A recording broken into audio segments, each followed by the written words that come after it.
Boa tarde! Hoje a gente tá ouvindo aí, ó, Oficina G3.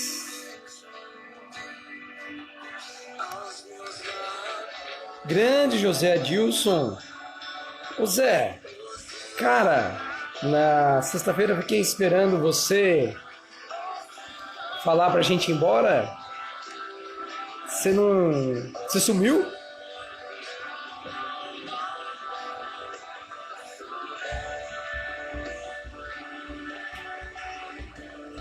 Abrindo aqui a galera do Zoom pra gente poder bater um papo, ok? Que bom que você tá aí. Olá, no Zoom aí, deixa eu tentar arrumar essa câmera.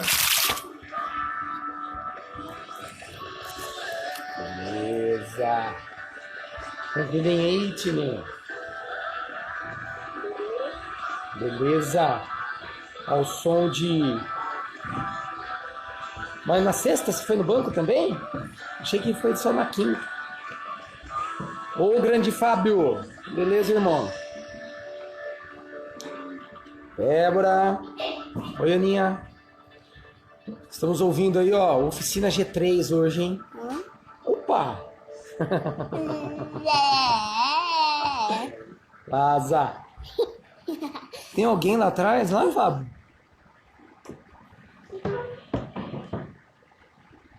Reinventamos a forma de Vamos estarmos lá. presentes para continuarmos A Sônia também tá o que aqui. mais importa para nós, o futuro dos Olá, Sônia.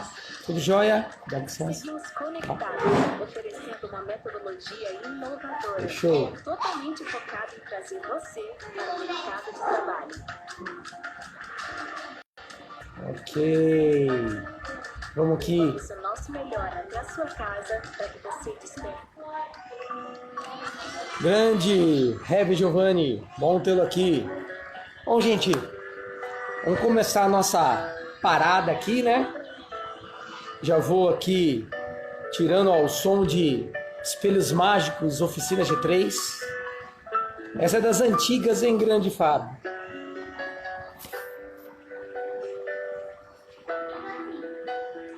Essa é das antigas.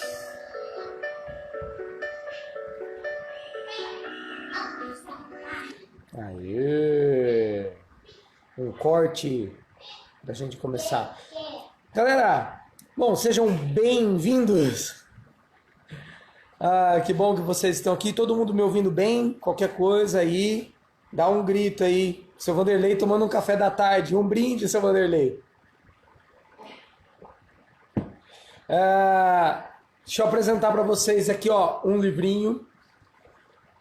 Esse livro tem muito a ver com tudo que nós conversamos já aqui nesses momentos aí que nós tratamos em Gênesis, transformação.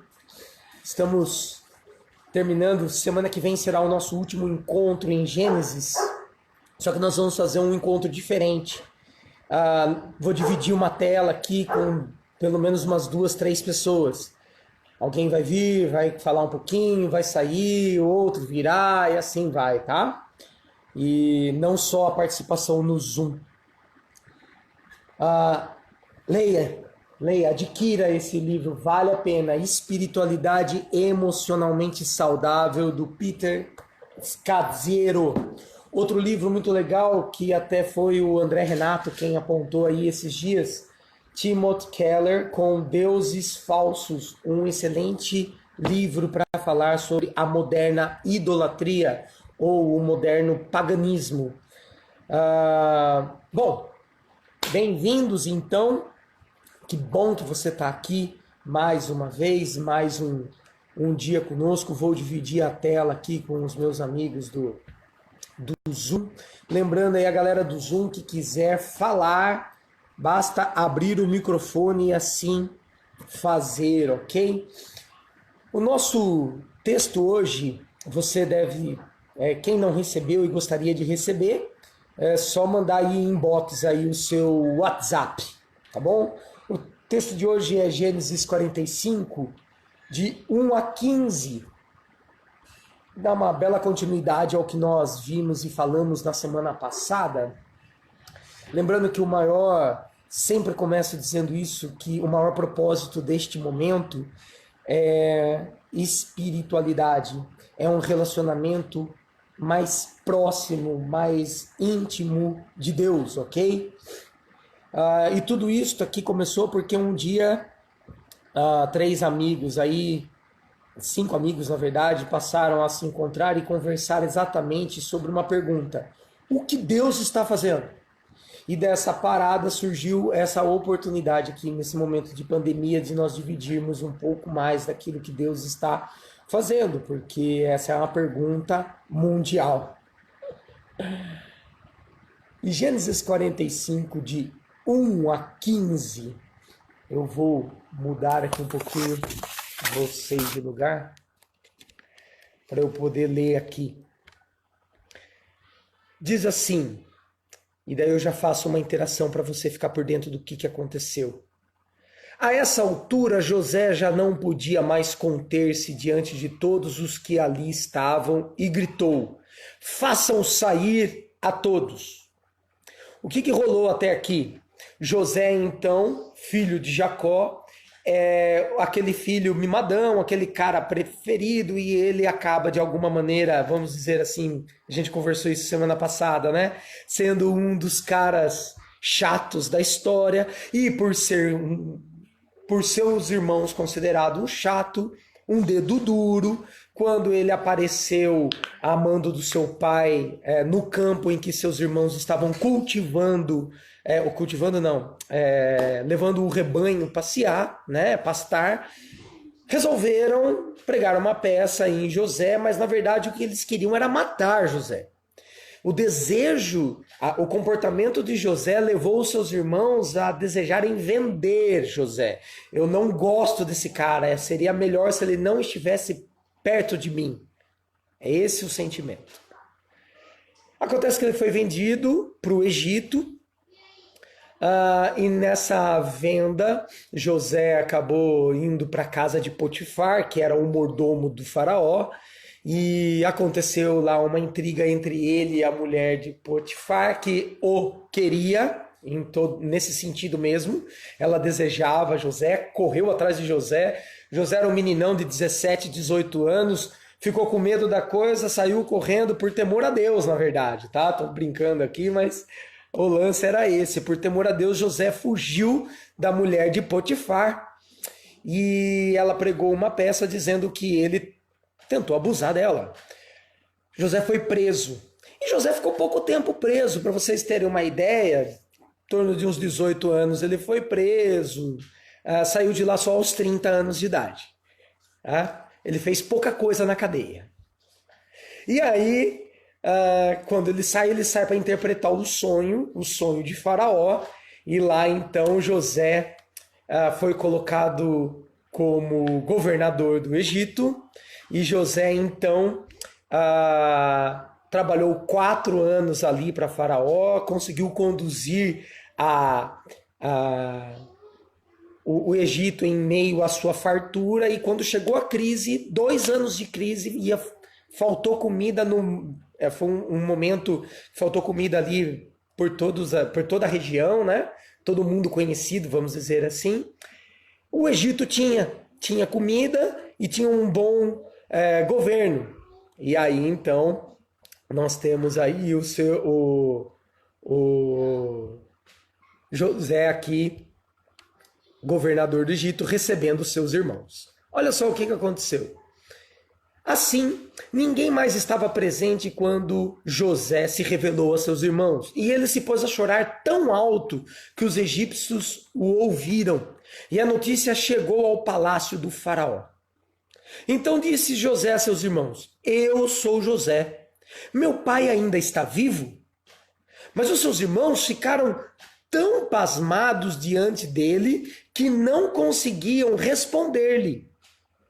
Cheguem mais perto, disse José a seus irmãos. Os caras travaram. Quando viram que era José, era o seu irmão, ficaram com medo. O que esse cara vai fazer? Ele é o poderoso aqui do do Egito e agora vem revelar que é o nosso irmão, aquele que a gente sacaneou? Aí o que rolou? Quando eles se aproximaram, disse-lhes: eu sou José, seu irmão, aquele que vocês venderam ao Egito. Agora, não se aflijam, nem se recriminem por terem me vendido para cá, pois foi para salvar vidas que Deus me enviou adiante de vocês. Já houve 2 anos de fome na terra e nos próximos 5 anos não haverá cultivo nem colheita, mas Deus me enviou à frente de vocês para lhes preservar um remanescente nesta terra e para salvar-lhes as vidas com grande livramento. Assim não foram vocês que me mandaram para cá, mas sim o próprio Deus.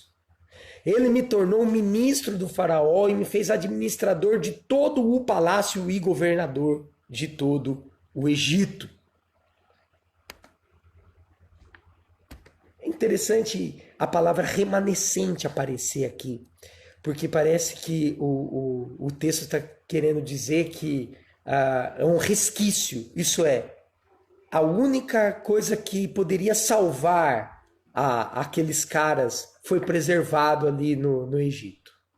Voltem depressa a meu pai e digam-lhe: assim diz o seu filho José, Deus me fez senhor de todo o Egito. Vem para cá, não te demores, tu viverás na região de Gósen e ficarás perto de mim. Tu, os teus filhos, os teus netos, as tuas ovelhas, os teus bois e todos os teus bens. Isso é, vem para cá com tudo. Vem, traz o puxadinho junto. E o que é legal, é uma região muito rica, a região de Gósen, a região do delta do Nilo, lá no Egito. Então, ele ia para um bom lugar. Eu te sustentarei ali, porque ainda haverá 5 anos de fome. Do contrário, tu, a tua família e todos os teus rebanhos acabarão na miséria. Vocês estão vendo com os seus próprios olhos, e meu irmão Benjamim também, que realmente sou eu que estou falando com vocês. Contem a meu pai quanta honra me prestam no Egito e tudo o que vocês mesmos testemunharam, e tragam meu pai para cá depressa. Então ele se lançou chorando sobre seu irmão Benjamim e o abraçou. E Benjamim também o abraçou chorando. Em seguida beijou todos os seus irmãos e chorou com eles.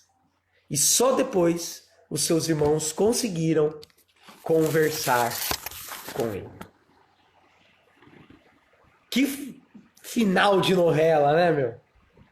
Melhor do que as novelas que a gente está acostumado a ver nos nossos dias.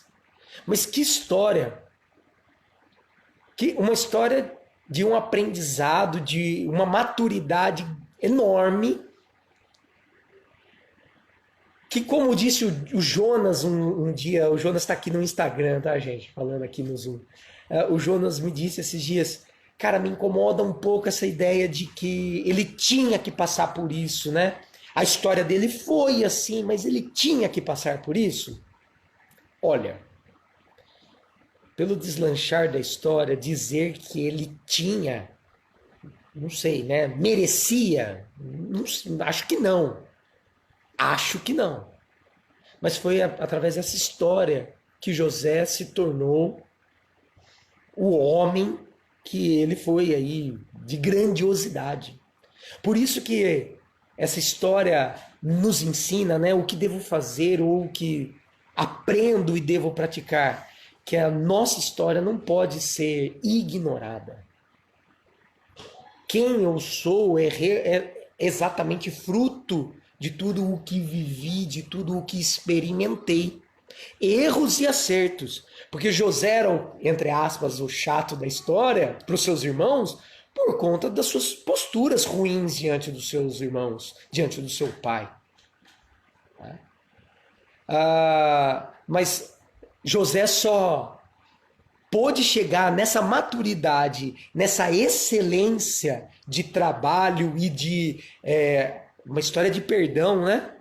E de perdão pelo que ele passou, pela história que ele teve ali, pelo aprendizado que ele teve. Então nós não podemos de maneira alguma ignorar a nossa história ou dizer que a gente merecia passar por isso e só, né? Não, mas tirar um grande aprendizado, fazer uma reflexão daquilo que nós que está acontecendo na nossa vida. O Giovanni usou aqui uma palavra e é exatamente isso.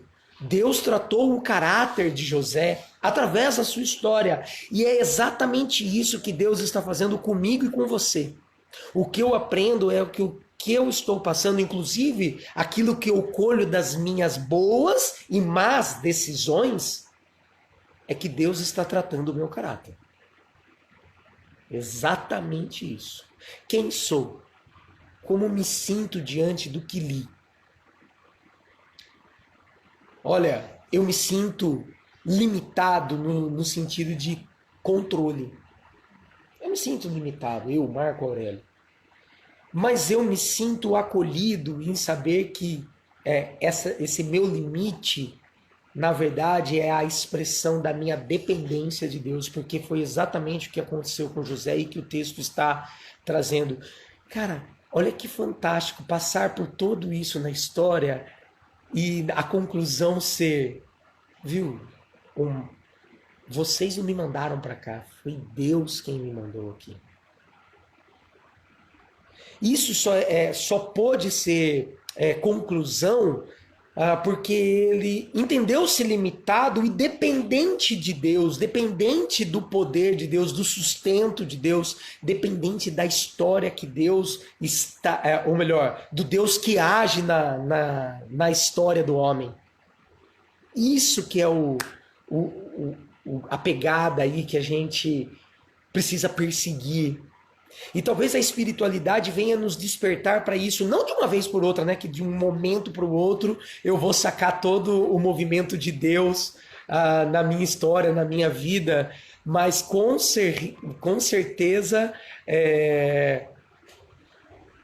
a minha experiência com Deus, o meu olhar para a minha história, entendendo que Deus está tratando o meu caráter, que sou limitado, que dependo de Deus, é isso que vai construindo esse relacionamento, essa espiritualidade e me dando a possibilidade de ver Deus agindo hoje na minha vida. Por último, a última questão e não mais importante do que, ou menos importante que as outras, o que espero desse texto ou o que Deus está fazendo hoje? E aí? E aí? O que eu espero desse texto, nesse aprendizado, é que Deus me torne maduro e sábio o suficiente para não carregar mágoas, para não carregar... Eu vou usar uma palavra aqui, porque talvez no lugar de José eu teria sentido isso. Ódio. Né? Para não carregar culpa, dizendo que é minha culpa que eu estou aqui. Exatamente o que eu espero desse texto é que a misericórdia em Cristo Jesus venha o mais rápido possível na minha vida, durante a minha história, para que eu possa, a tempo, ver que Deus tem cuidado de mim, ter um coração grato pelo cuidado de Deus na minha vida, na minha história.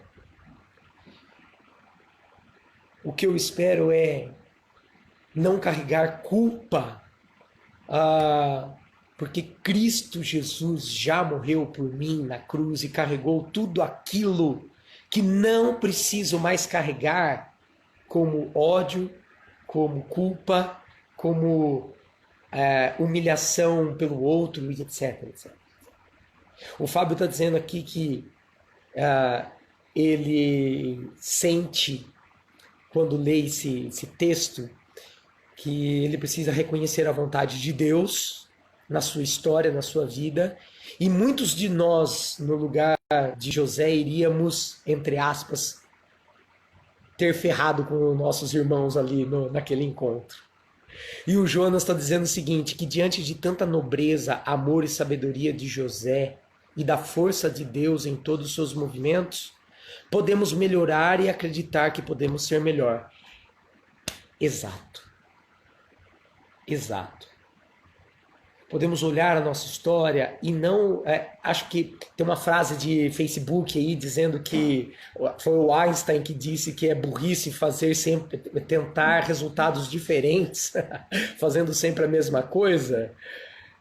Eu acho que é exatamente isso que a história de José vem ensinar pra gente. Que a gente não precisa fazer sempre a mesma coisa. Que nós precisamos mudar.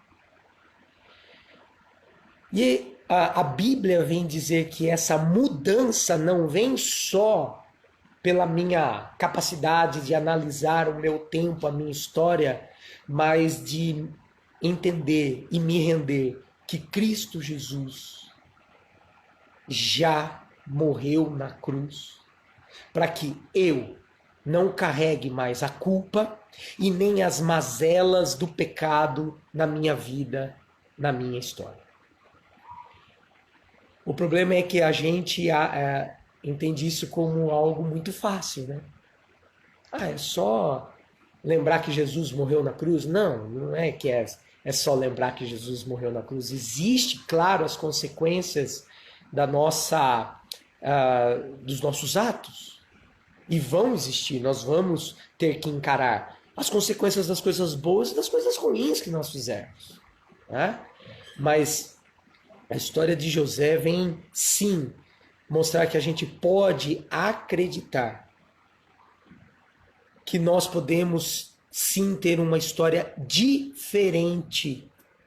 Que nós não precisamos ser o resultado do que as pessoas dizem para nós que nós seremos, que nós seremos o resultado apenas das experiências ruins que tivemos. Pelo contrário, nós devemos olhar para isso e sermos os resultados misericordiosos e graciosos diante de tudo o que tem acontecido na nossa história. Quando entendemos que Deus tem propósitos para a nossa vida, entendemos a importância de perdoar e seguir em frente. Eu ia chegar exatamente aí, foi o Giovanni lá de Capivari que trouxe essa. Essa história termina exatamente mostrando que José, como disse o André na semana passada, um cara de olhar no futuro, ele olhou para o futuro e viu o que ele iria passar e os seus irmãos estavam presos no passado. Isso é, a forma como ele agiu com os seus irmãos reverberou as atitudes deles, o desejo de vendê-lo. Mas José, esse cara de olhar no futuro, quando viu os seus irmãos, ele não ficou preso no passado, pelo contrário. A mudança de história que trouxe aqui é o perdão. Ele resolveu perdoar os caras, ele resolveu beijar os caras, ele resolveu ter uma outra história a partir das atitudes ruins de outros com ele. Esse é o maior convite e nós temos o maior exemplo do cara que também passou por isso. Eu já falei dele aqui, Cristo Jesus. Jesus que foi traído, Jesus que foi cuspido, humilhado e que na cruz ainda orou por mim e por você dizendo: Senhor, perdoe-lhes porque eles não sabem o que fazem. Nós precisamos ter esse caráter de Cristo. A história de José é uma sombra do caráter de Cristo. Contar a história a partir do perdão. Contar a história. E se Jesus nos perdoou, é para que nós não somente... que bom que ele nos perdoou, como eu estava dizendo. É para nós, então, nos apropriarmos disso e também agirmos como ele. Reescrevermos a história pela pena da caneta de Deus, através do perdão, através da graça, da misericórdia. Esse é o maior convite para mim e para você. Olharmos para a nossa história, não carregarmos culpa, mas sim entendermos as consequências das nossas atitudes. Ponto. No entanto, reescrevermos a história através do perdão, através da mudança do caráter que Deus está fazendo em mim e em você. E aí? Alguém mais quer trazer aí uma pergunta, uma consideração? Quer falar alguma coisa? Alguém aqui do Zoom? Esse é um momento democrático, né? Daquilo que você leu, daquilo que o texto reverberou no seu coração. Algumas pessoas já se manifestaram aqui no Instagram. Se quiser mandar sua pergunta, falar alguma coisa, este é o momento. Fala aí.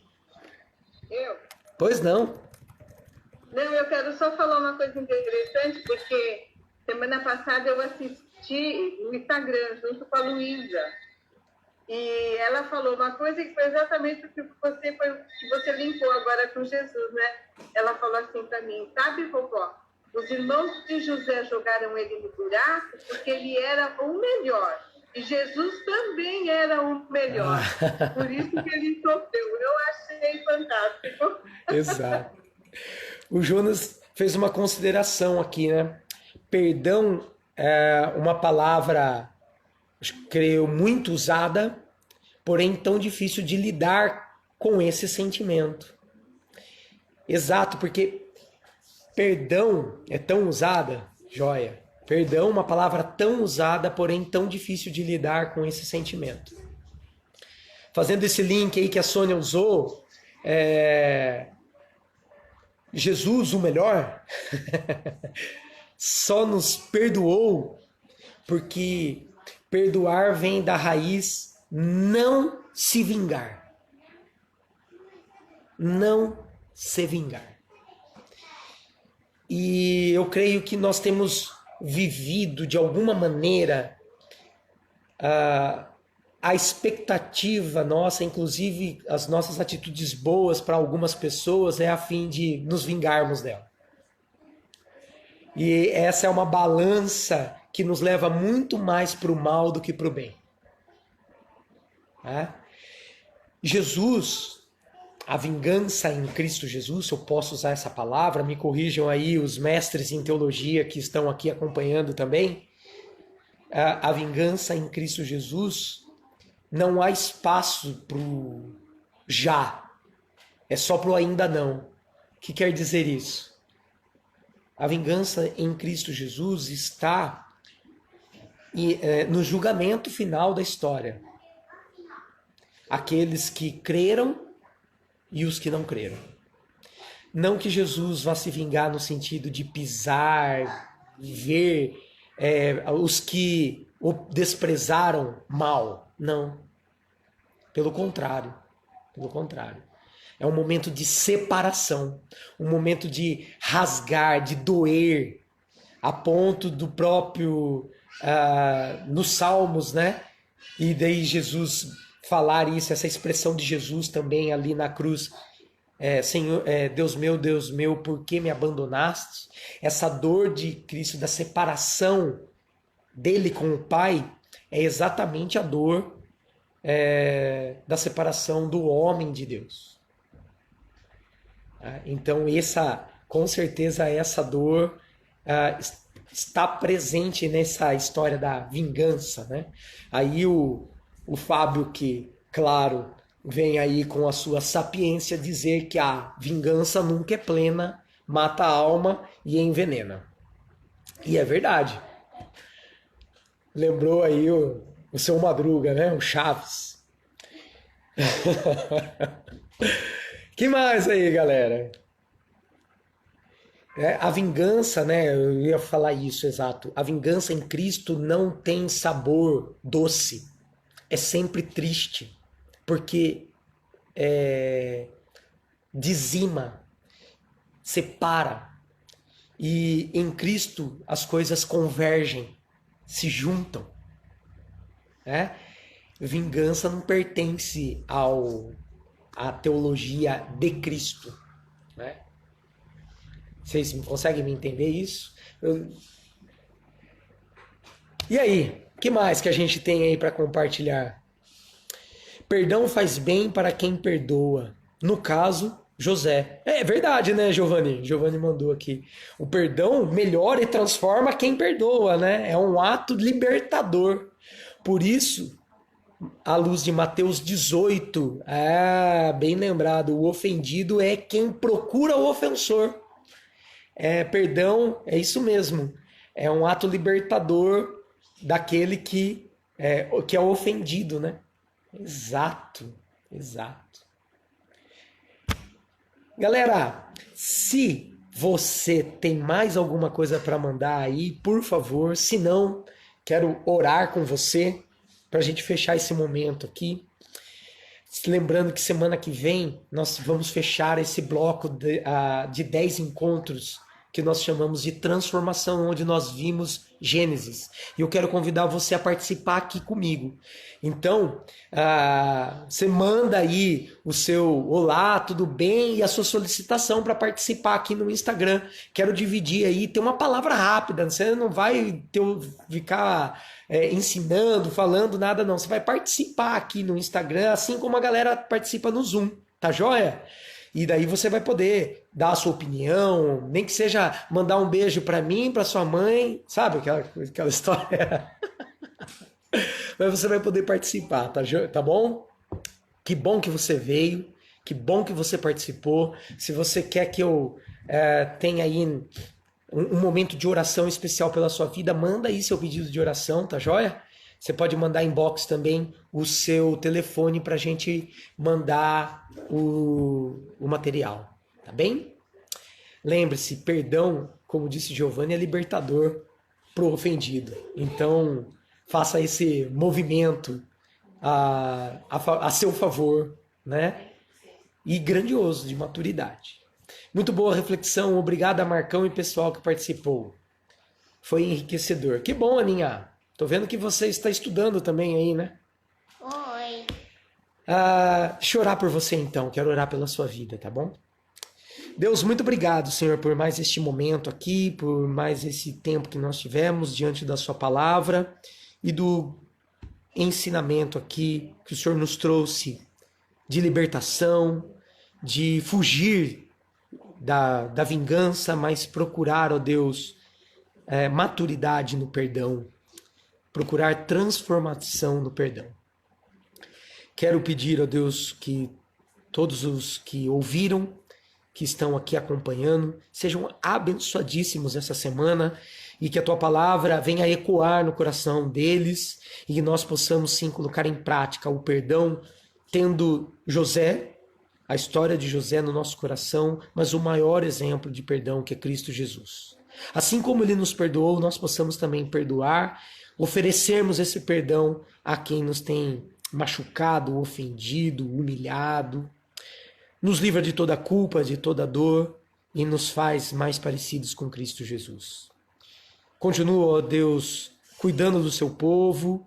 Pedimos que o Senhor traga o mais rápido possível a libertação, a cura a esse momento de pandemia que nós temos vivido. Tantas outras doenças afloraram neste momento, principalmente as emocionais. Clamamos que o Senhor venha libertar o teu povo, libertar, ó Deus, as pessoas que estão sofrendo por isso, e que o Senhor nos use para a honra e glória do teu nome, para sermos a mão do Senhor na vida destas. Em nome de Jesus que oramos, ó Deus, é que nós nos colocamos diante do Senhor. Amém. Amém. A Paty está mandando aqui um beijo para a mãe dela, para o pai dela, especialmente para mim e para Sasha. Não, essa é para outra, né? Galera, foi muito bom estar com vocês hoje. Essa história de José é uma das histórias me remetem à minha infância de tal maneira, porque eu queria ter uma túnica como a de José, mas não queria que ela estivesse suja de sangue um dia. E quem sabe todos nós possamos aí ter a maturidade de José, não só de perdoar, de amar e de sermos instrumento de transformação na vida daqueles que têm nos ofendido, porque eles também sofrem com isso, saiba disso, viu? Um grande abraço, Deus te abençoe, até semana que vem às 17 horas aqui. Galera do Zoom, valeu, beijo, até a próxima.